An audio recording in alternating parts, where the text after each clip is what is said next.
king size or regular, America's finest cigarette presents Racket Squad.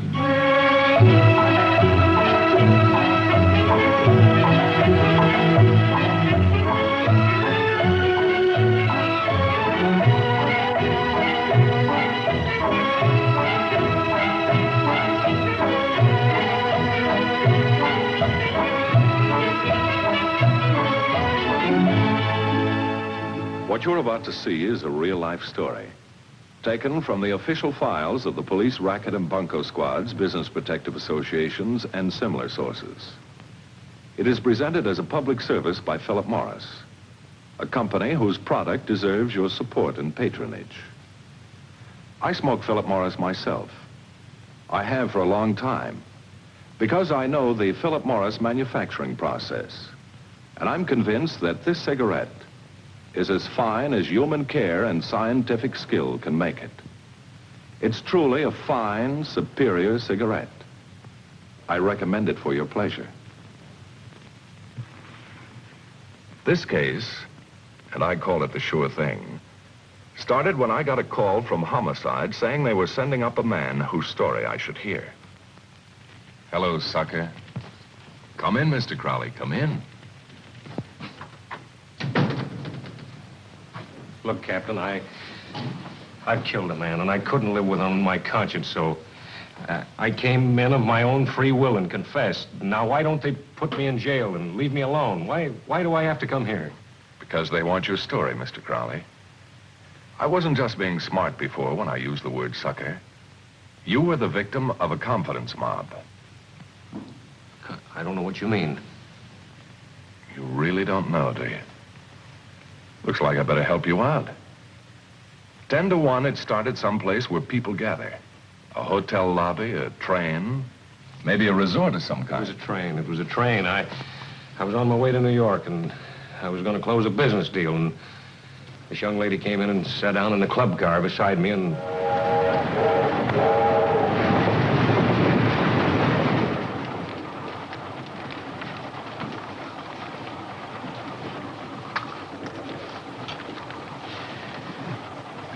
I beg your pardon.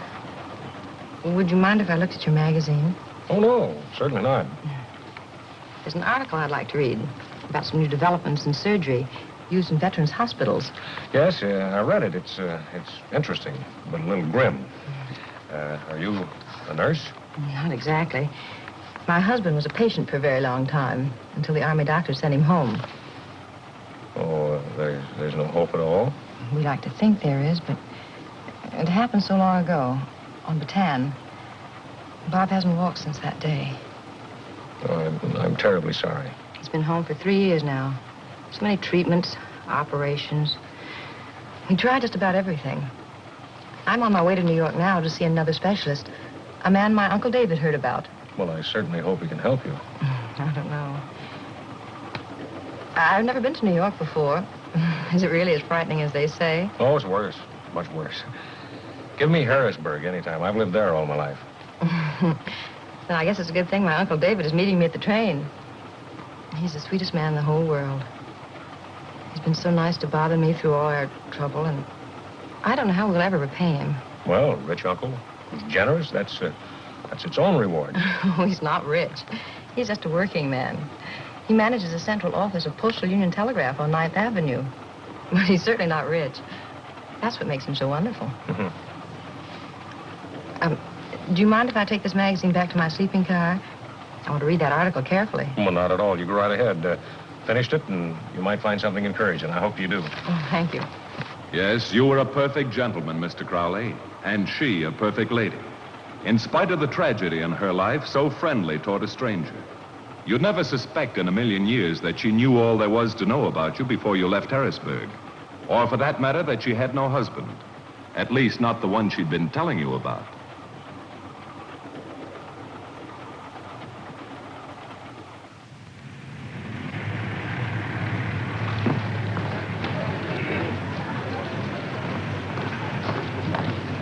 Oh, hello, Miss Miller. Oh, hello, Mr. Crowley. How about that magazine article? Did you find anything interesting? Oh, yes. What's the trouble? Are you looking for someone? Yes, my Uncle David. Oh, sure. He promised to be right on time. Well, now, if you don't think you have to wait around here for him, I'd be glad to drop you at your hotel in my cab. Oh, thank you so much, It's but... all right. Well, I don't even know where Uncle David made reservations. I think I better call him at the office. Well, certainly. Here, I'll take your bags. Why don't we leave them right here? That is, if you don't mind waiting. I won't be but a minute. No, it's quite all right. I'll watch him. There's a booth right over there. Thanks. Oh, Porter, Yes, sir. would you take this one and that one right there? All right, sir. I'll be with you in a minute. Dave? Helen. I've got a businessman from Harrisburg. Can we play for him in a half hour? A half hour? I told you never to rush me like that, baby. Well, okay. Let me take a look. Yes, I can make it, but we'll have to waltz him through in a hurry. The Duke's bringing in one at 11. Oh, by the way, I got some dough for you. Yeah, we landed Marsden. He was one of yours, wasn't he? Yes. Oh, he's the helpful Henry type. Just lead him on and he'll shove his dough at you. Oh, the sick husband's feel with the wounded veteran's switch. He was perfect for it. I'd say he was good for 25 grand, or I don't know a mark when I see one. Okay, Dave. In a half hour. Yeah? Yes? I've got to get back to him now. Bye.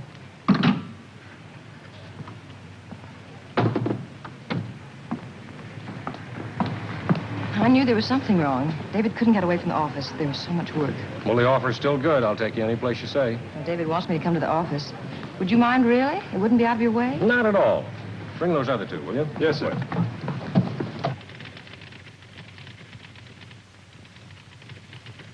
Well, here she is, safe and sound. Really nice of you to bring Helen up, Mr. Crowley. I'm very grateful. Don't mention it. I've heard some nice things about you, Mr. Sutton. Fine, fine. Now, let's be comfortable. Thank you. I'm afraid I let my favorite niece down this morning, but it couldn't be helped. Had to let my assistant go unexpectedly. You mean Charley Woods? The man you wrote was so capable? Shame, but I caught him red-handed. Oh.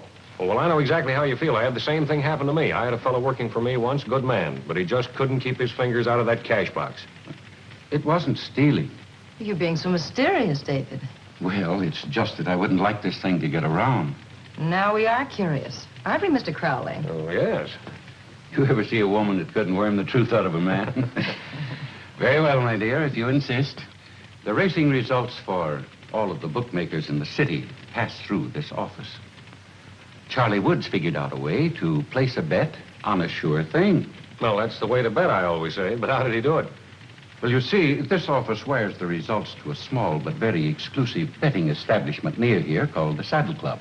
Well, when the results from the 6th at Hialeah came in yesterday, Charley didn't wire this place immediately, as he was supposed to do. Instead, he phoned a Confederate who was waiting in a booth next door to the Saddle Club and gave him the name of the winner. The man rushed over and placed a bet. Then Charley sent through the results. And, of course, they split the winnings. How do you like that? Now, let me understand this. Charley Woods bet on a horse after the horse won the race, but before the bookmaker knew it. Precisely. And, of course, Charley Woods could have kept right on doing the same thing. I mean, if you hadn't caught him. Well, yes, I suppose so. Oh, would you excuse me? Sure, sure. So many details now that Charley Woods isn't here. I know. You go right ahead. It paid off being nice to Helen Miller, didn't it, Mr. Crowley? Look what you've fallen into. A chance to make some easy money. You'll cut them in, of course. They're such nice people. So nice, they didn't even see the possibilities. But you'll point them out, won't you, Mr. Crowley? At the proper time and place. Say, I have an idea. Why don't we have dinner tonight, just the three of us? Well, if we wouldn't be imposing. Imposing? Of course not. It'll be a pleasure, I assure you. Well, And I may have a surprise for you, but I can tell you about that after dinner. Sounds mighty tempting. What do you say, Helen? Fine. Then it's a date. How about my place at 7? I'm at the Carmack Hotel. Fine. Won't you tell us what the surprise is, Mr. Crowley? Oh, all right. After dinner, the best show in town, and I'm taking you. You've been so nice. We're taking you, Mr. Crowley. Yes, of course. Goodbye. Here, let me. Oh, thank you. Yes, the central office of Postal Union Telegraph. You had no way of knowing the whole thing was a fake, set up just for suckers like you, did you, Mr. Crowley? Well, after giving them a swell feed, you sprung your idea for making a little easy money. Uncle Davy didn't go for it, and you had to sell him. No, it's simply out of the question, Morgan. I can't afford to risk losing my job. Helen and Robert depend on me, you know that. I don't see where there's any risk involved at all, David. Certainly not to your company. Just a few dollars less for a bookmaker. They can afford it, I assure you. Well, speaking for myself and Bob, we could use some extra money. Helen, haven't I managed to give you everything you need? Oh, Uncle David, I didn't mean that, but with all the money we owe you and this new doctor, well, I just thought that if we could win $10,000 or $15,000... Oh, no. Oh, certainly not. I didn't mean that we'd go into it like that. I had, well, for fun, you know. I thought that perhaps I'd invest $100 and then we'd split the proceeds. I don't want to bankrupt any bookmakers. They're businessmen too, in a way, you know. Live and let live. Well, if you promise not to bet more than $100, it might be fun at that. Well, then it's a deal. I'm afraid you'd better go along with Mr. Crowley, my dear. I don't believe we can trust our friend once he gets a taste of easy money. To Miller, Sutton, and Crowley, Incorporated.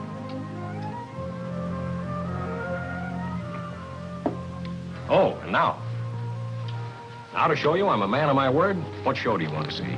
Take them to a good one, Mr. Crowley, because the show they've got set up for you tomorrow will really be something. This is a thriving city in the USA. Big, booming, prosperous.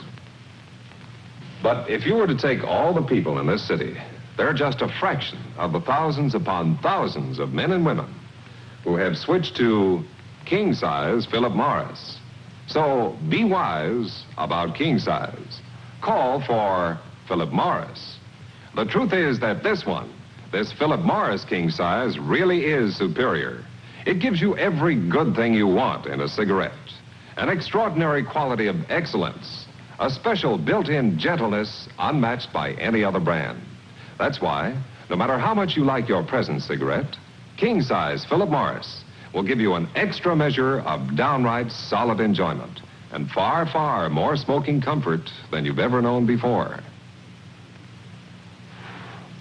So be wise about king-size. Change to Philip Morris. Your taste can tell, your throat can tell, that king-size Philip Morris is the one brand that can give you what you really want in a cigarette. Yes, be wise about king-size. Call for Philip Morris. Remember, king-size or regular, if it's Philip Morris, it's America's finest cigarette. The next morning, he and Helen were at the Saddle Club bright and early. And coming down to the line of finish, it's Annandale winning it by 1.5 lengths. This is it, Mr. Crowley. All for you, and many others like you. And every inch as phony as that telegraph office you saw the day before. But to you, it's real. So real that a little of the gambling fever begins to work its way into your blood. That's why Helen brought you here first, Mr. Crowley. It's much too early, but you're anxious to get started on this new adventure. You want to get over to that phone booth next door. Make sure you're there when David's call comes in.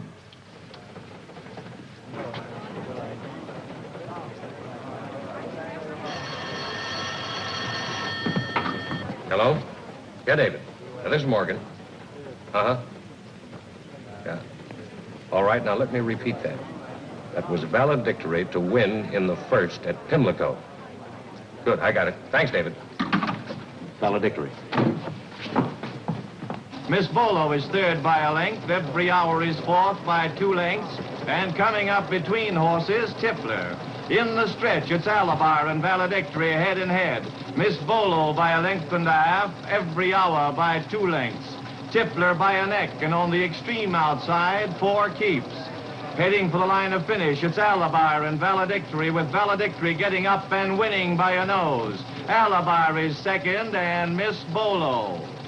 Well, it worked. Valedictory, sure enough. And at 2.5 to 1.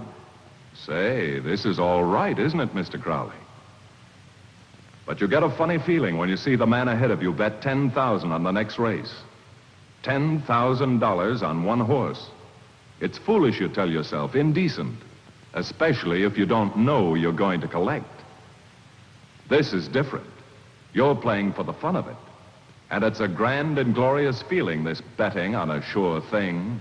Are you the gentleman that made this small bet? Well, I bet $50 on valedictory, if you call that a small bet. I don't care what horse you had. It's just that we'll have to ask you not to make any more small bets here. They make too much bookkeeping. Well, how much does one have to bet here? Well, there's actually no rule, but 1,000 is the customary lower limit.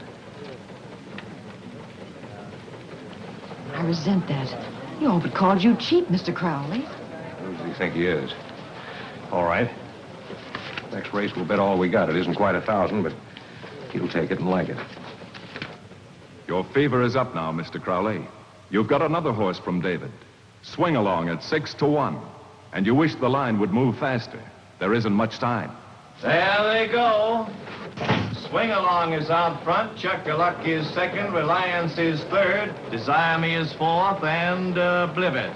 Turning into the stretch, it's Swing Along by 2 lengths. Chuck-a-Luck is second by 1.5 lengths. Desire Me is third by 0.5 length. Reliance is fourth by a head.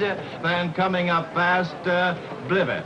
And going into the line of finish, it's Swing Along, pounding in to win by 3 lengths. Desire Me is second, and Blivet. Tough break. But it's all part of the game, Mr. Crowley. Only not in the way you think. This is one of their more clever pieces of applied psychology. The shutout, they call it. Starting the race just before you can get your money down. Absolutely guaranteed to bring your betting fever to the boiling point. And brother, how it works. What a dirty way to run a business. It's because I don't bet enough money they slam that window in my face. They want big bets, huh? All right, I'll make them a big bet. They deserve to be shown a lesson. I'll show them. I've got a certified check here for $30,000 that I brought with me for a down payment on a business. We know this thing works. I'm going to bet all of this on the next race. I'll buy that business outright. But, they don't accept checks, Mr. Crowley. Possibly no checks, All right. There's a bank up the street. I'll let them hold my money in nice, crisp U.S. greenbacks. Just for 5 minutes. Come on. $30,000. All the cash you could raise on your government bonds, your real estate, everything you could lay your hands on. Yes, you'll show 'em, Mr. Crowley. You'll show 'em. Are they going to bleed? I'll take them for every cent they're worth. Hello, David? Yeah, this is Morgan. Now, listen, David, I've got $30,000. That's right, in cash. Never mind how it happened. You just give me the name of that horse and we'll all be millionaires. Huh? You say Little Shot in the 5th at Jamaica. You say to place it all on Little Shot in the 5th. Right. Thanks, David. He said to place it all on Little Shot in the 5th. Let's go. Let's go. Well, Mr. Crowley, they didn't shut the window in your face this time, did they? And betting $30,000, they can't exactly call you cheap either. Little Shot at 8-1. All you have to do now is relax and listen. There they go. It's Little Shot out in front. Abby's Count is second. On the rail, Precise is third. Annandale on the outside is fourth. And Fair Effie. Turning into the stretch, it's Little Shot by a length. Annandale makes his move. He's second by a head. Abby's Count is third by 1.5 lengths. Precise is fourth by 3 lengths. And Fair Effie. In the stretch, it's Annandale and Little Shot fighting it out head and head. It's Annandale taking the lead. And coming down to the line of finish, it's Annandale winning it by 0.5 length. Little Shot is second, and Abby's Count. We won, we won. Annandale. I'm ruined. Well, no, Little Shot was our horse, and he did come in second. I bet on Little Shot to win.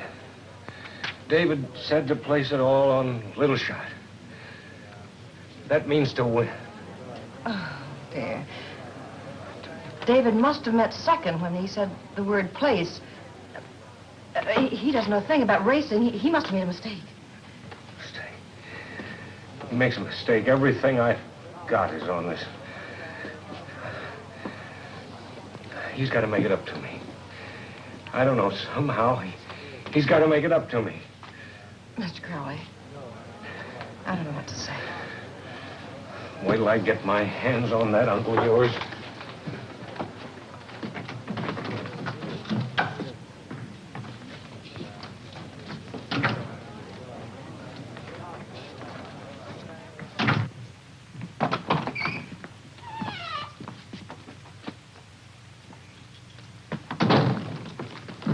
Just a minute. Where do you think you're going? Get in there. I've got something to say to you. But, Morgan, I don't understand. What happened? What happened? You ignorant, stupid. Mr. Crowley, You keep out of this. How can anybody live and be as stupid and ignorant as you are? You tell me to place everything on Little Shot when you mean Little Shot to place. But, Morgan, it's an understandable error. Understandable. When everything I have, $30,000 is gone. But you'll pay me back every cent of it. You'll pay me back every cent Step out of of the way, mister. Charley. Charley, what do you want? I'll refresh your memory. I started playing a little game up here, and when you found out what it was, you fired me. So you could play it yourself with these two. Charley, you're crazy. Then you spread word around town that you let me go because I was a crook. So I couldn't get a job any place in town. So I'd have to go somewhere far, where I wouldn't be in your way. Charley, listen to me. You can have your job Keep back. it. With love from me and my family. Now turn around and walk to that wall. What are you going to do? I'm going to kill you. Now move.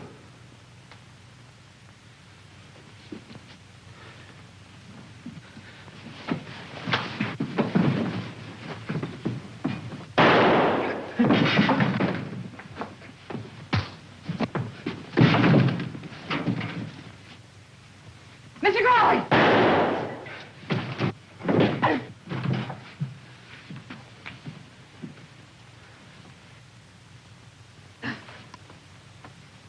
He's dead.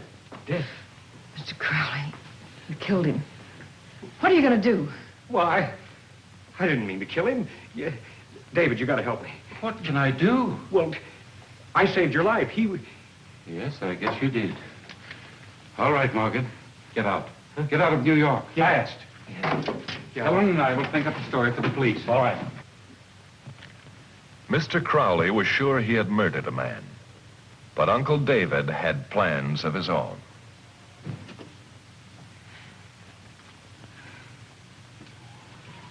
Well, where are we going to celebrate tonight, baby? The best places Mr. Crowley's money can buy. You know, I'm kind of sorry for him. Hmm? Nice guy. I couldn't stand it anymore. Hiding, running away. And I had to confess. I didn't mean to kill him. I swear I didn't. You didn't kill him, Mr. Crowley. You mean he recovered? He wasn't even sick. But I shot him. With a blank. No, his shirt was all covered with... Red ink. Just a rubber pocket inside the shirt. Cackle bladder, they call it. Maybe because in the old days they used chicken blood. Either way, it does a fine job of getting rid of a steamed-up sucker. I can't believe Helen and David would do a thing like... We've known about Uncle Dave and his gang for some time. But we've never made an arrest because their victims have always been too ashamed to come in and admit they were fleeced. But it'll be different now. Yeah, I'll be glad to testify for you. I think it's only a fair exchange for the lesson you've taught me. Thanks, Mr. Crowley.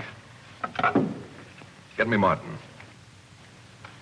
Well, we arrested Dave Sutton, Helen Miller, and the rest of their gang. They wound up with another sure thing. Nice, long terms in the penitentiary. But that doesn't mean the end of all of the confidence games or the people who play them. And you don't have to be a businessman like Morgan Crowley to be one of their victims. Because, well, let's face it. We're all patsies for a chance at some easy money. Remember that. And remember, it could happen to you. Now, I'd like to show you a few scenes from next week's case. In case you're wondering where I am, this is an office of Murdoch Motors. It's a very nice place, and I might add, a thriving and respectable business. But sometimes the people who come here have larceny on their minds. I'm sure you'll want to know about the interesting case that started here. But first, I'm sure that you'll want to hear some interesting facts about this wonderful king-size Philip Morris. From the very first day that king-size Philip Morris was introduced, it was a real hit. Thousands upon thousands of men and women have changed from other brands and are now smoking this great new king. So be wise about king size. Call for Philip Morris. I know you'll discover, just as I have, that Philip Morris king size gives you every good thing you want in a cigarette.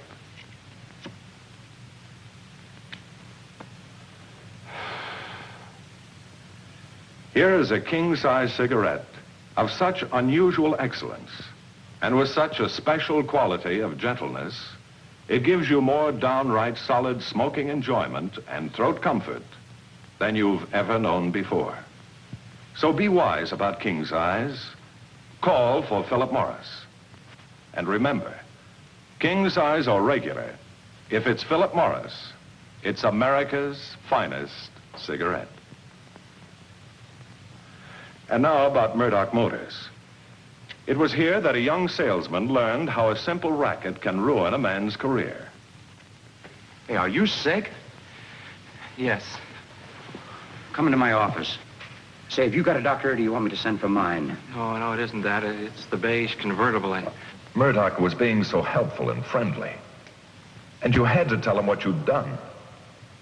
And in the telling, you spared none of the details. You'd been a sucker. And what was even worse, you'd made one out of Murdoch in his absence. His anger was easy to face compared to the threats he heaped on you. Wait till I get through with you. I'll get the city jail. You'll see it all next week when Philip Morris presents the case of the slightly used car. Another thrilling story from the files of Racket Squad.